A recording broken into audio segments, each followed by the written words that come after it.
please tell me something about yourself?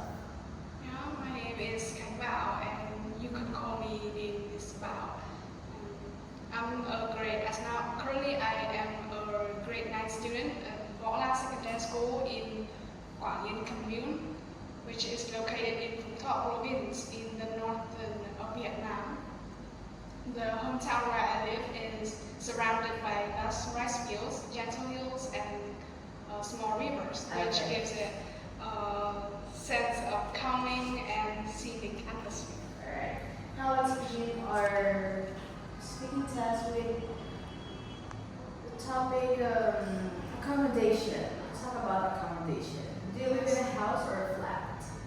Currently, I live in a house, not a flat. It's a single-story house in the countryside. So the space there is so very large and surrounded by lots of flowers. And my house has a small garden. We grow vegetables and flowers there. And in my free time, I usually go to the yard to play with my sisters. And the atmosphere there, I feel very calming. And when I am alone at my yard, the yard in my house, I feel very therapeutic. Who do you live with? I live with my family because I feel the sense of the community in my house is very strong.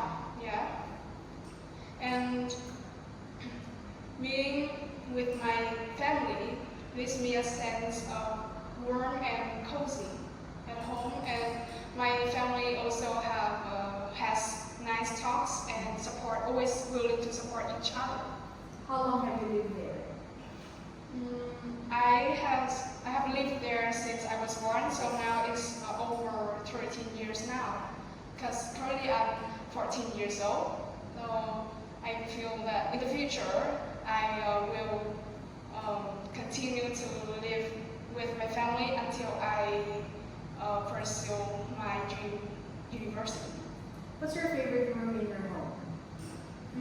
My favorite room in my home is definitely my bedroom, as it gives me the feeling of being myself, as I can do whatever I can in my room. And in my free time, I usually read books to relax and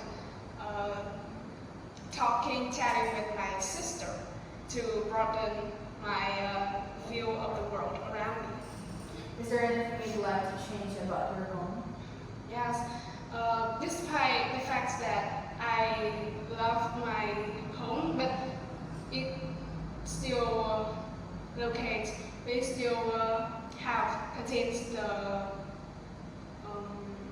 still lacks the space.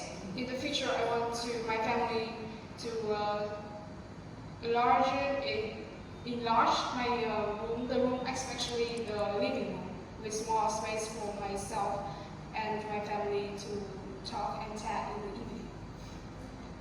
What kind of accommodation do most people live in your country? In my country, specifically like to live in a house, because it gives them a sense to communicate with each other, interact with the people they love, and the house makes them feel more connected to each other, especially in the rural areas. Like in my hometown, the rural area, they like the kind of house more than a flat or accommodation. How about you? Do you prefer living in a house or an apartment? Can you please rephrase the question? Do you like living in a house or an apartment? I like living in a house, as I have regarded that a house gives me a sense of being myself and do whatever I can.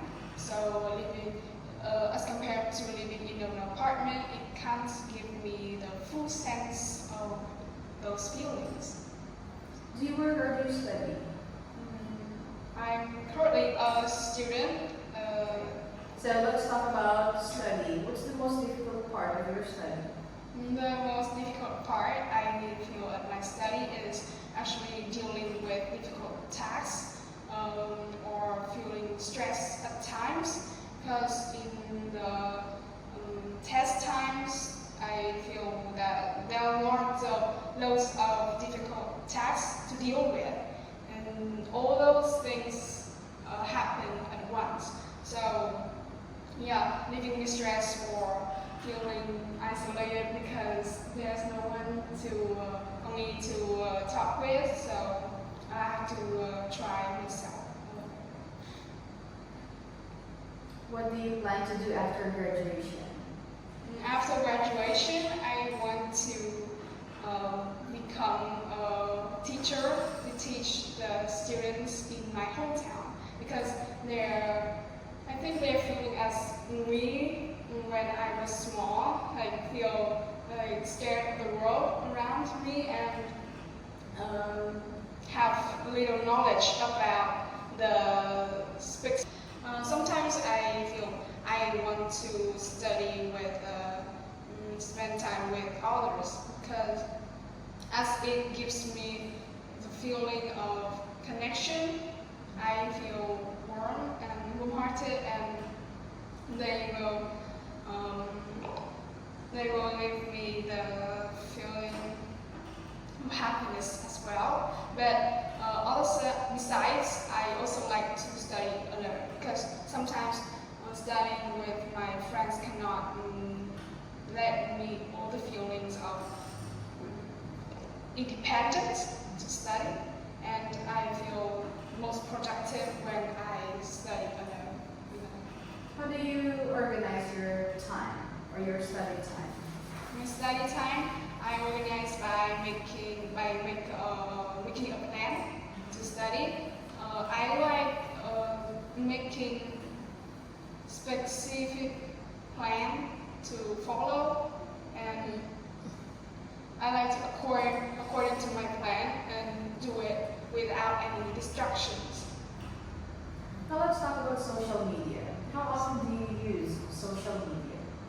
I use social media on a daily basis. In the morning, I usually spend about 10 to 15 minutes every day to contact with my friend or make video calls or send messages. But we still send messages about the subject the lessons we study after a day at school to revise it. And also in the evening, I also use social media and some social platforms like YouTube or Zillow to study my favorite area fields. What's your favorite platform? Well, my favorite platforms it is several, but the most favorite platform I like is YouTube. YouTube has several amazing videos that can broaden my point of view, and I feel that whenever I study English in YouTube, I can watch ever I can to improve my skills. Do you think people spend too much time on social media?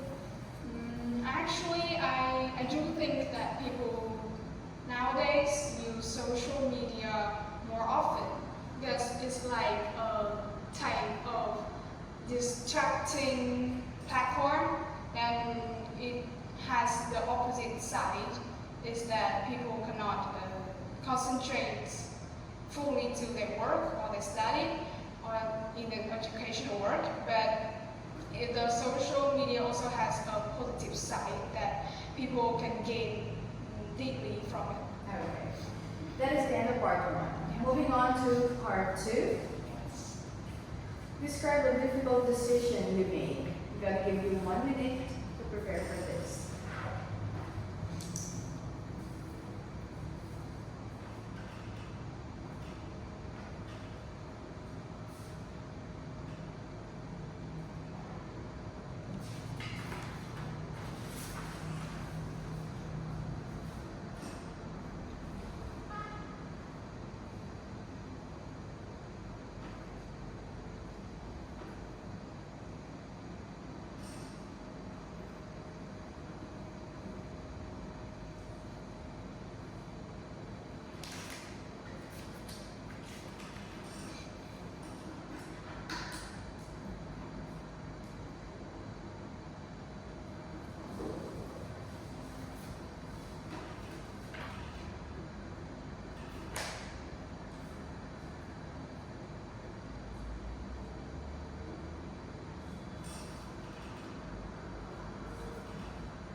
time is up.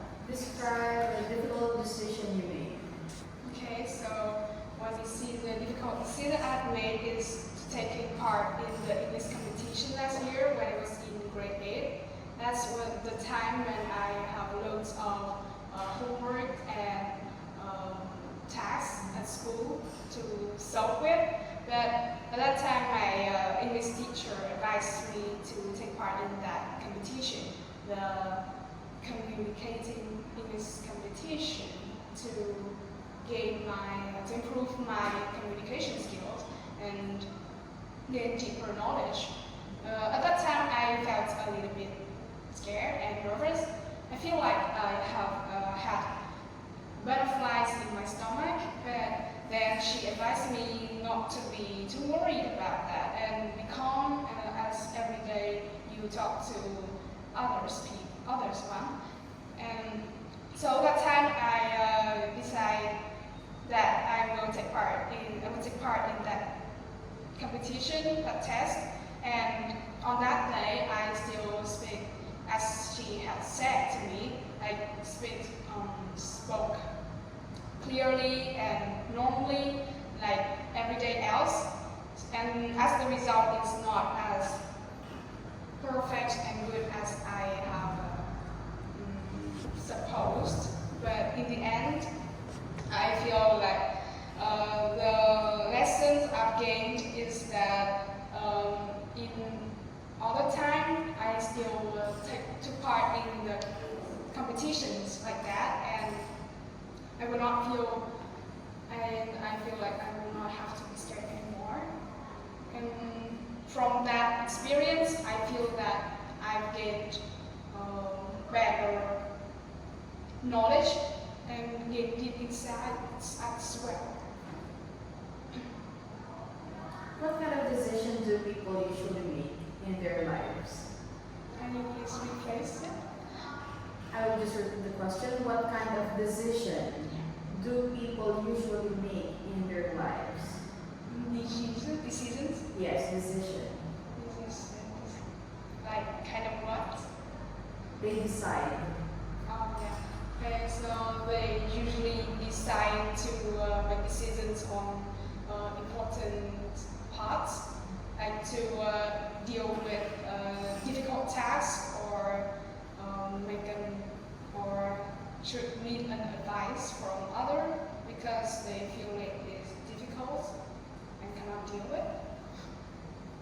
Is it better to make decisions quickly or take time to think about them? So this depends on the situation. I'll say that because when dealing with difficult problems, the thing that we need is to have a critical mindset and have a clear mind about that issue so that the problems can be clearly solved. But if we do not take it over, like for a second thought, it can make us regret and feel like we should have done that. What skills are necessary for good decision making? I think the skills that are necessary for problem solving is to think twice before we make a decision and have a critical mindset about the problem. Do young people and old people make decisions in different ways? Yes, I do think that people make different situations, make different decisions in different ways. I think that older people are more spend their time to think quite slower than younger ones. As younger ones will, like me and my sister will make the decisions quite quickly to make better benefits. That is the end of our test. Thank you.